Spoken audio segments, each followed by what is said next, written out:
स्वागत है आपका रात के राज चैनल पर, जहां हम लाते हैं आपके लिए ऐसी सच्ची और रहस्यमय कहानियां जिन्हें सुनकर आपकी रूह कांप जाएगी। आज की कहानी है एक गांव के बीचों बीच खड़े उस पीपल के भूतिया पेड़ की, जिस पेड़ से पूरे गांव के लोग आज भी डरते हैं। कहते हैं कि रात के समय उस पेड़ से अजीब रोशनी, चीखें और कभी-कभी औरतों के रोने की आवाज आती है। कई लोगों ने दावा किया है कि उन्होंने उस पेड़ के नीचे परछाइयां चलते हुए देखी है। तो आइए शुरू करते हैं इस डरावनी और रहस्यमय कहानी को। ये कहानी उत्तर प्रदेश के एक छोटे से गांव की है, जिसका नाम था भैरवपुर।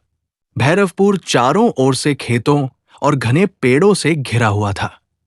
यहाँ की मिट्टी उपजाऊ थी और गांव के लोग ज्यादातर खेती किसानी करके अपना गुजारा करते थे। लेकिन गांव के बीचों बीच पुराने तालाब के किनारे एक विशालकाय पीपल का पेड़ खड़ा था। ये पेड़ गांव का सबसे पुराना और सबसे रहस्यमय प्रतीक माना जाता था। लोग कहते थे कि ये पेड़ कम से कम 300 साल पुराना है। इसकी शाखाएं इतनी चौड़ी और फैली हुई थी कि आधे तालाब को ढक लेती थी। दिन के समय तो ये पेड़ साधारण लगता था, पर जैसे ही सूरज ढलता, इसके आसपास का माहौल बदल जाता। हवा अचानक ठंडी हो जाती, पत्तियों से एक अजीब सी सरसराहट सुनाई देती और ऐसा लगता मानो कोई अदृश्य नजरें आपको देख रही हों। गांव के बुजुर्गों का कहना था कि इस पेड़ पर कोई आत्मा बसी हुई है। कहा जाता था कि बरसों पहले इस तालाब के किनारे एक भयानक हादसा हुआ था। किस्सा ये था कि गांव की एक युवती, जिसका नाम था सुधा, रहस्यमय तरीके से लापता हो गई थी। कई दिनों की खोजबीन के बाद उसका शव तालाब में तैरता मिला और गवाहों ने कहा कि उसके बाल पेड़ की शाखाओं में उलझे हुए थे। उसके बाद से ही गांव में मान्यता बन गई कि सुधा की आत्मा इसी पीपल में वास करती है। जो भी व्यक्ति रात के समय इस पेड़ के पास जाता, वह या तो बीमार पड़ जाता या फिर उसकी मौत रहस्यमय तरीके से हो जाती। गांव वाले इस पेड़ से इतने डरे हुए थे कि रात को कोई भी इस ओर रुख नहीं करता। यहां तक कि जब किसी की शादी या बड़ा उत्सव होता, तो लोग पेड़ की दिशा में पर्दा डाल देते ताकि कोई नजर न पड़े। बच्चे बचपन से ही सुनते आए थे, रात को अगर गलती से भी उस पीपल के पास गए तो आत्मा पकड़ लेगी और फिर कभी लौटकर घर नहीं आ सकोगे। लोगों ने कई डरावनी घटनाएं बताई। किसी ने कहा उसने रात को सफेद कपड़ों में एक औरत को पेड़ की डाल पर झूलते देखा। किसी ने दावा किया कि उसने बच्चे के रोने की आवाज सुनी और कुछ लोग तो इतने डरे हुए थे कि वे पेड़ की ओर देखना भी पसंद नहीं करते। हमारी कहानी का मुख्य किरदार है अरविंद। अरविंद 24 साल का युवक था, जिसने अभी अभी कॉलेज की पढ़ाई पूरी की थी और शहर से गांव वापस आया था। वो पढ़ा लिखा था और उसे गांव वालों की अंधविश्वासी बातें हमेशा बेतुकी लगती थी। जब उसने पीपल के पेड़ की कहानियां सुनी तो हंसकर बोला, भूत प्रेत जैसी कोई चीज नहीं होती, ये सब दिमाग की उपज है। लोग डर से कहानियां गढ़ लेते हैं। लेकिन अरविंद का दोस्त गोपाल, जो गांव का ही रहने वाला था, बोला, भाई ये मजाक मत समझो। हमारे ही गांव के चौधरी जी के बेटे की मौत इसी पेड़ की वजह से हुई थी। रात को शराब पीकर वो पेड़ के नीचे सो गया था। सुबह उसका शव पेड़ की जड़ों में पड़ा मिला। चेहरा ऐसा विकृत था कि कोई पहचान नहीं पाया। अरविंद ने इसे भी संयोग कहकर टाल दिया, पर उसके मन में जिज्ञासा जरूर जागी। वो सोचने लगा, क्या वाकई इस पेड़ में कुछ है या फिर ये सिर्फ डर और अफवाह है। एक दिन गांव में बिजली चली गई और चारों ओर अंधेरा छा गया। अरविंद अपने घर की छत पर बैठा था कि तभी उसकी नजर उस पीपल के पेड़ पर पड़ी। दूर से उसने देखा कि पेड़ की शाखाओं के बीच हल्की सी रोशनी चमक रही है, जैसे कोई लालटेन लटका दी गई हो। पहले तो उसने सोचा ये भ्रम है, पर जब उसने ध्यान से देखा तो रोशनी धीरे धीरे हिलने लगी और पेड़ से किसी औरत के गाने की आवाज सुनाई दी। वो आवाज बहुत धीमी थी, लेकिन इतनी मीठी और दर्द भरी थी कि रूह कांप जाए। अरविंद सन्न रह गया। उसने झटपट छत से नीचे उतरकर गोपाल को बुलाया। दोनों ने मिलकर दूर से पेड़ को देखा। गोपाल ने कांपते हुए कहा, देखा, यही तो कहता था मैं, सुधा की आत्मा गाती है रात को। अरविंद कुछ बोल नहीं पाया। उसका दिमाग उलझ गया। क्या ये वाकई किसी आत्मा की आवाज थी? अगले ही दिन अरविंद ने ठान लिया कि वो रात को पेड़ के पास जाकर खुद सच्चाई देखेगा। गोपाल ने उसे बहुत मना किया, लेकिन अरविंद ने कहा, अगर भूत प्रेत सच में होते हैं तो मैं मान लूंगा, पर अगर ये सब झूठ निकला तो गांव के लोग बेवजह डर रहे हैं। रात के करीब 12 बजे वो टॉर्च लेकर पेड़ की ओर बढ़ा। चारों ओर गहरी खामोशी थी। तालाब का पानी अंधेरे में किसी काले दर्पण जैसा चमक रहा था। पेड़ के नीचे पहुंचते ही हवा का झोंका आया और पत्ते तेजी से सरसराने लगे। ऐसा लगा जैसे कोई अदृश्य ताकत उसे रोक रही हो। अरविंद ने दिल कड़ा किया और पेड़ की जड़ों के पास जाकर बैठ गया। उसने टॉर्च बंद कर दी और चारों ओर सन्नाटे में बैठा रहा। कुछ ही देर बाद उसने महसूस किया कि उसके चारों ओर ठंड बढ़ रही है। पत्तियों की सरसराहट किसी औरत की धीमी धीमी हंसी में बदल गई। अरविंद का दिल जोर जोर से धड़कने लगा और तभी उसने साफ देखा, पेड़ की सबसे ऊंची शाखा पर एक सफेद साया बैठा था, जिसके लंबे खुले बाल नीचे झूल रहे थे। अरविंद की सांसें तेज हो गई। वो पेड़ की शाखा पर बैठे उस सफेद साए को टकटकी लगाकर देख रहा था। पहले तो उसे लगा शायद ये कोई उल्लू या बंदर होगा, लेकिन फिर धीरे धीरे उस आकृति ने सिर उठाया। उसकी 2 लाल चमकती आंखें अंधेरे में जल रही थी। लंबे बाल हवा में झूल रहे थे और सफेद कपड़ा धीरे धीरे लहरा रहा था, जैसे वो औरत शाखा पर बैठकर उसे घूर रही हो। अरविंद का पूरा शरीर पसीने से तर हो गया। उसने टॉर्च ऑन करने की कोशिश की, लेकिन टॉर्च अजीब तरह से झिलमिलाकर बंद हो गई। अब चारों तरफ सिर्फ सन्नाटा और ठंडक थी। फिर अचानक उस साए ने गहरी आवाज में कहा, क्यों आए हो यहां? आवाज इतनी डरावनी थी कि अरविंद के पैरों से जमीन खिसक गई, लेकिन वो पढ़ा लिखा युवक था। उसने कांपते हुए जवाब दिया, मैं जानना चाहता हूं कि तुम कौन हो। क्या सचमुच इस पेड़ में कोई आत्मा है? साए ने धीरे धीरे सिर झुका लिया और हंसने लगी। वो हंसी किसी औरत की नहीं, बल्कि एक साथ कई औरतों की थी, मानो दर्जनों गले एक साथ हंस रहे हों। अरविंद बुरी तरह डर गया और भागते हुए अपने घर पहुंचा। उस रात उसने नींद में भी उसी हंसी को बार बार सुना। सुबह अरविंद ने गांव के बुजुर्ग रामनाथ बाबा से पूरी बात बताई। रामनाथ बाबा गांव के सबसे बुजुर्ग और विद्वान माने जाते थे। उन्होंने अरविंद की आंखों में देखा और गहरी सांस लेते हुए बोले, बेटा, तूने जो देखा वो कोई भ्रम नहीं था। उस पेड़ में सचमुच आत्माएं बसी हुई है। सिर्फ सुधा की आत्मा नहीं, बल्कि कई और भी। अरविंद चौंक गया। कई और? रामनाथ बाबा ने धीमे स्वर में बताया, बरसों पहले इस गांव में अकाल पड़ा था। लोग भूख से मरने लगे थे। उस वक्त गांव के कुछ जमींदारों ने गरीबों को तालाब के किनारे पीपल के नीचे बांधकर बलि चढ़ाई थी, ताकि बारिश हो। दर्जनों औरतें और बच्चे उसी पेड़ के नीचे मारे गए। तभी से ये पेड़ शापित हो गया। बाबा की बात सुनकर अरविंद का खून ठंडा हो गया। वो सोचने लगा, क्या कल रात मैंने उन्हीं आत्माओं को देखा और सुना? गोपाल और बाकी गांव वालों ने अरविंद को बहुत समझाया कि वो अब पेड़ की तरफ न जाए, लेकिन अरविंद को अब सच्चाई जानने की धुन सवार हो चुकी थी। वो सोचने लगा, अगर आत्माएं सचमुच है तो उनके पीछे कोई राज जरूर छुपा है। मैं ये राज खोल कर ही रहूंगा। उसने तय किया कि वो अगली रात कैमरा और रिकॉर्डिंग मशीन लेकर पेड़ के पास जाएगा। गोपाल ने डरते डरते उसका साथ देने का वादा किया, पर मन ही मन वो कांप रहा था। रात के करीब 1 बजे दोनों दोस्त चुपके से तालाब के पास पहुंचे। आसमान में घने बादल थे और हवा में अजीब ठंडक थी। अरविंद ने कैमरा ऑन किया और पेड़ की ओर बढ़ा। जैसे ही वे पास पहुंचे, टहनियां अपने आप हिलने लगी, मानो पेड़ उनकी मौजूदगी पर नाराज हो। अचानक एक चीख गूंजी, इतनी तीखी कि कान फट जाए। गोपाल डरकर भागने ही वाला था कि अरविंद ने उसका हाथ पकड़ लिया।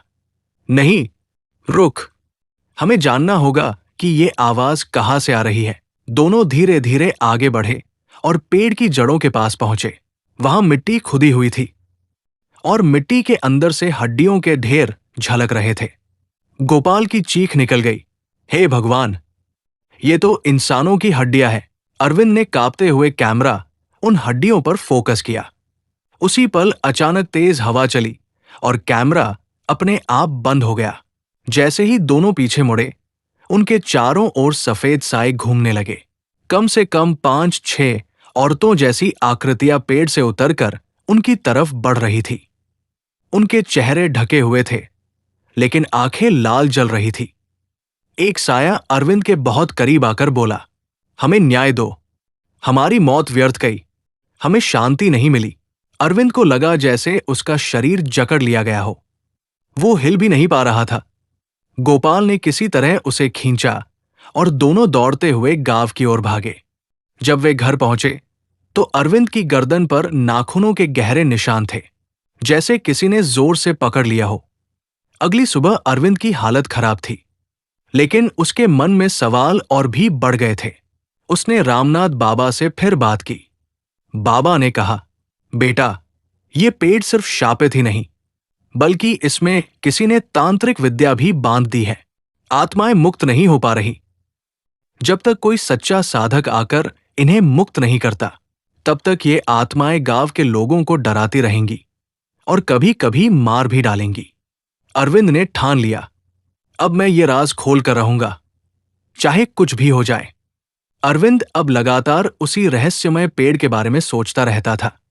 उसके गले और गर्दन पर पड़े नाखूनों के निशान अब तक गहरे थे, लेकिन उसके भीतर का डर जिज्ञासा में बदल चुका था। हर रात उसे नींद में वही औरतों की चीखें और रोने की आवाज सुनाई देती। कभी कभी तो उसे सपने में दिखता कि वो उसी पीपल के नीचे खड़ा है और कई सफेद साए उसे घेर रहे हैं। एक रात उसने सपने में साफ देखा कि एक औरत, जिसके बाल उलझे हुए थे और कपड़े फटे पुराने, उसके सामने खड़ी है। उसने बहुत धीमे स्वर में कहा, हमें मुक्त कर दो, हमें न्याय दिलाओ, वरना ये गांव कभी चैन से नहीं जी पाएगा। अरविंद अचानक नींद से जाग गया। उसका दिल बहुत तेज धड़क रहा था। उसने तय कर लिया कि अब वो आत्माओं से सीधे संवाद करेगा, चाहे उसके लिए उसे कोई भी खतरा क्यों न उठाना पड़े। अगली सुबह अरविंद ने गांव के पुराने मंदिर में जाकर पुजारी से बात की। पुजारी ने उसे बताया, बेटा, इस पीपल के पेड़ पर जो आत्माएं फंसी हुई हैं, वे साधारण आत्माएं नहीं हैं। ये उस अन्याय और पाप का परिणाम है जो बरसों पहले हुआ था। जब तक सच्चाई सामने नहीं आती और जब तक कोई उनकी पीड़ा को समझकर उनकी आखिरी इच्छा पूरी नहीं करता, वे यहां बंधी रहेंगी। अरविंद ने पूछा, लेकिन मैं ये कैसे करूंगा? पुजारी ने कहा, तुझे उनकी कहानियां सुननी होंगी, उनकी पीड़ा को समझना होगा, तभी वे तुझसे सच्चाई कहेंगी। ये सुनकर अरविंद और भी दृढ़ हो गया। उस रात अरविंद अकेला ही कैमरा, टॉर्च और एक ताबीज लेकर पेड़ की ओर गया। हवा बेहद ठंडी थी और तालाब के किनारे धुंध फैल चुकी थी। जैसे ही वो पेड़ के पास पहुंचा, अचानक चारों ओर अजीब सी सरसराहट शुरू हो गई। उसने जमीन पर बैठकर आंखें बंद कर ली और धीरे से बोला, अगर तुम सच में यहां हो तो सामने आओ, मैं तुम्हारी मदद करना चाहता हूं।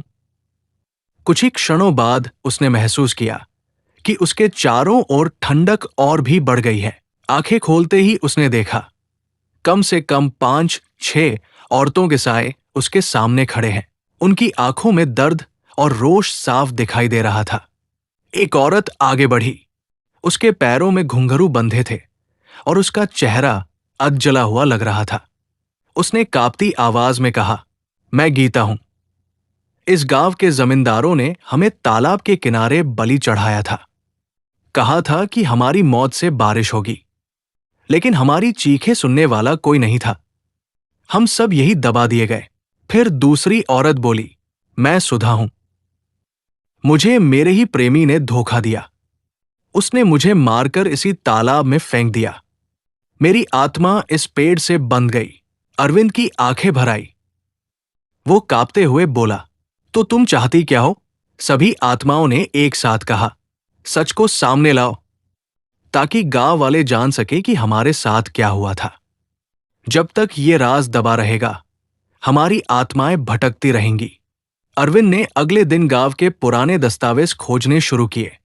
गांव के स्कूल की लाइब्रेरी में उसे कुछ पुराने कागज मिले। उनमें दर्ज था कि 100 साल पहले भैरवपुर में भयंकर अकाल पड़ा था। लोग भूख से मर रहे थे। गांव के जमींदारों ने तब एक तांत्रिक बुलाया, जिसने कहा था, अगर पीपल के नीचे 7 औरतों की बलि दी जाए तो देवता प्रसन्न होंगे और बारिश होगी।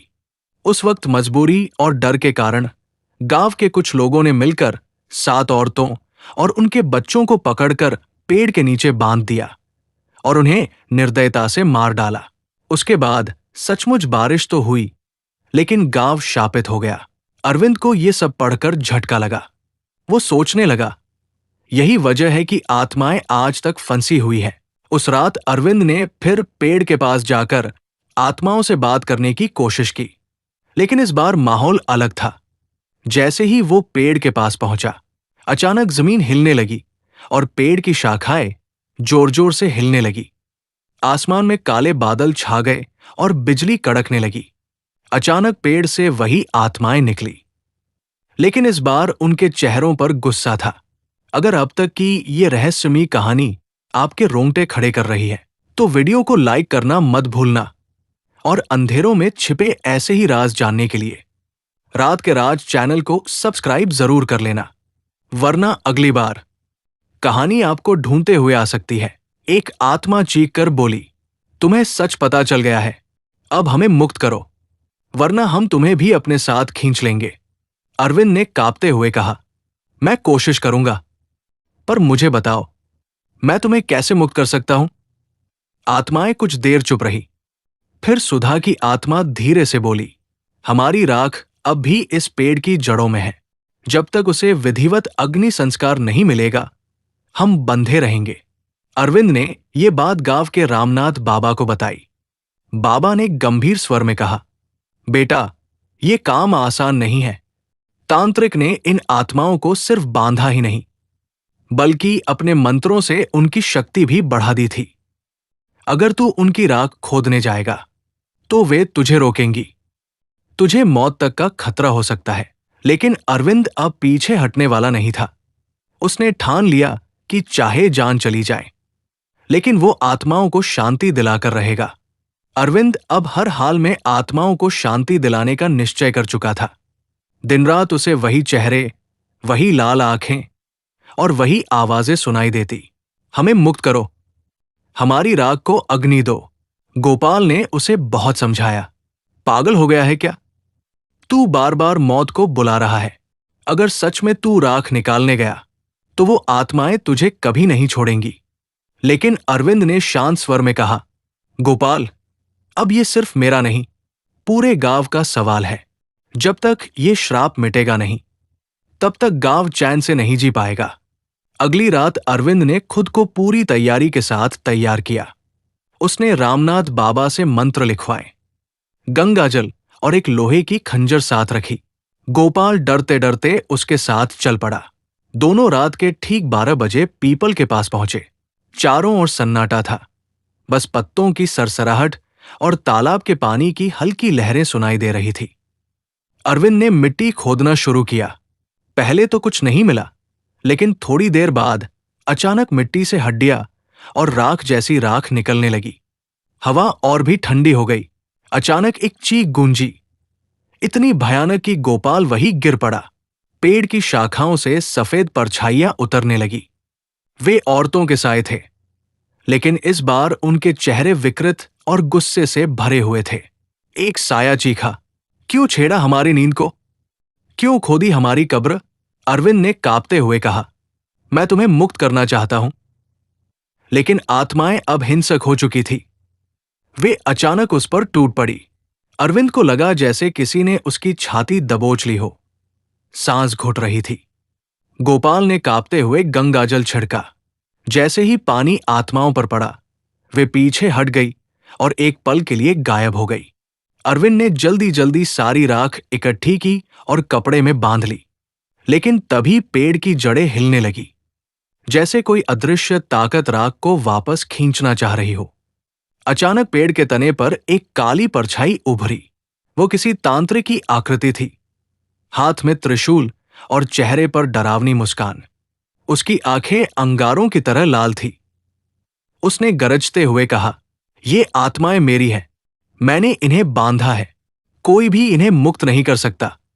अगर तूने कोशिश की तो तेरा भी यही हाल होगा। अरविंद का दिल कांप गया, लेकिन उसने रामनाथ बाबा का दिया हुआ मंत्र जोर जोर से पढ़ना शुरू कर दिया। गंगा जल छिड़कते ही तांत्रिक की परछाई दर्द से चीखने लगी। पेड़ की शाखाएं इतनी तेज हिलने लगी कि लगा जैसे पूरा पेड़ गिर जाएगा। तालाब का पानी उफान मारने लगा। अरविंद और गोपाल किसी तरह राख लेकर गांव के श्मशान घाट पहुंचे। वहां उन्होंने जल्दी से लकड़ियां सजाई और राख को अग्नि दी। जैसे ही आग जली, अचानक आसमान में बिजली कड़कने लगी। गांव के आधे लोग डरकर बाहर आ गए और श्मशान की ओर दौड़े। सबने देखा, राख की लपटों से सफेद धुएं के रूप में वही आत्माएं निकल रही हैं। लेकिन इस बार उनके चेहरे शांत थे। गीता, सुधा और बाकी औरतें अरविंद की ओर देख मुस्कुराईं और बोली, धन्यवाद, अब हमें मुक्ति मिल गई। इतना कहकर वे धीरे धीरे आकाश की ओर विलीन हो गई। पर अचानक वही काली परछाई फिर प्रकट हुई। वो तांत्रिक चीखते हुए बोला, नहीं, ये मेरी शक्ति थी। तुमने सब नष्ट कर दिया। अब तुम भी मरोगे। लेकिन तभी आग की लपटें और तेज हो गई। तांत्रिक की परछाई उन्हीं लपटों में समा गई और जोर की चीख के साथ गायब हो गई। उसके बाद सब कुछ शांत हो गया। सुबह होने तक गांव के लोग अरविंद को घेर कर खड़े हो गए। रामनाथ बाबा ने कहा, आज बरसों बाद ये श्राप खत्म हुआ है। बेटा, तूने जो किया उसके लिए ये गांव तुझे कभी नहीं भूल पाएगा। अरविंद के गले पर अब तक नाखूनों के निशान थे, लेकिन उसके चेहरे पर संतोष की मुस्कान थी। वो जानता था कि उसने आत्माओं को शांति दिला दी है। उस रात के बाद भैरवपुर गांव की तस्वीर बदलने लगी। बरसों से जिस पेड़ के नीचे कोई भी रात को जाने की हिम्मत नहीं करता था, अब वहां शांति थी। गांव वाले पहली बार उस पीपल के पास बिना डर के खड़े हुए। तालाब के किनारे की ठंडी हवा अब मन को सुकून देने लगी। जहां पहले पत्तों की सरसराहट से अजीब फुसफुसाहट सुनाई देती थी, वहां अब बस हवा की मीठी लहर थी। गांव के बुजुर्गों ने कहा, अरविंद ने सिर्फ आत्माओं को मुक्त नहीं किया, बल्कि हमारे गांव को भी श्राप से आजाद किया है। अरविंद पहले भूत प्रेत की कहानियों पर हंसता था, लेकिन अब उसने मान लिया था कि आत्माएं होती हैं। लेकिन उसने ये भी समझा कि हर आत्मा डराने के लिए नहीं होती। कई आत्माएं अपने साथ हुए अन्याय की वजह से बंध जाती है और उन्हें सिर्फ न्याय और शांति चाहिए होती है। अरविंद गांव में ही रहने लगा। उसने गांव के बच्चों को पढ़ाना शुरू किया और उन्हें ये सिखाया, डरना नहीं, पर अंधविश्वास में भी मत फंसना। सच्चाई को जानना जरूरी है। गोपाल अक्सर मजाक में कहता, भाई, तू तो अब गांव का हीरो बन गया है। लोग तुझे भूत भगाने वाला कहने लगे हैं। अरविंद मुस्कुराता, लेकिन उसके मन में हमेशा उन आत्माओं की तस्वीर ताजा रहती जो मुक्ति पाकर आकाश में विलीन हो गई थी। कुछ महीनों बाद अरविंद ने एक रात फिर से उस पीपल के पेड़ की ओर देखा। चांदनी फैली हुई थी और पेड़ चुपचाप खड़ा था। उसने आंखें बंद की और मन ही मन कहा, अगर तुम सुन रही हो तो मुझे कोई इशारा दो। उसी पल पेड़ की एक पत्ती टूटकर उसके पैरों के पास गिरी। अरविंद के होठों पर हल्की मुस्कान आई। वो समझ गया कि अब सब कुछ खत्म हो चुका है, आत्माएं शांति पा चुकी है। भैरवपुर गांव की ये घटना धीरे धीरे पूरे इलाके में फैल गई। लोग दूर दूर से उस पीपल को देखने आने लगे। गांव के बच्चे अब डरकर भागते नहीं थे, बल्कि पेड़ के नीचे खेलते थे। बुजुर्ग कहते, ये पेड़ अब भूतिया नहीं, बल्कि हमारी आत्माओं का रक्षक बन गया है। लेकिन गांव के हर आदमी के दिल में एक बात हमेशा रही, अगर अरविंद उस रात साहस न दिखाता तो आज भी ये गांव उसी श्राप के बोझ तले दबा रहता। तो दोस्तों, ये थी भैरवपुर गांव के पीपल के भूतिया पेड़ की रहस्यमय और डरावनी कहानी। एक ऐसी सच्चाई जो ये बताती है कि आत्माएं सिर्फ डराने के लिए नहीं होती, बल्कि कभी-कभी वे न्याय और मुक्ति की तलाश में भी भटकती है। अगर आपको ये कहानी पसंद आई हो तो हमारे चैनल रात के राज को सब्सक्राइब जरूर कीजिए। वीडियो को लाइक और कमेंट करें ताकि हम आपके लिए ऐसी ही और रहस्यमय और डरावनी कहानियां लाते रहें। अगली बार फिर मिलेंगे एक नई डरावनी कहानी के साथ। तब तक के लिए सावधान रहिए, क्योंकि कौन सी परछाई कब आपके आसपास आ जाए कोई नहीं जानता।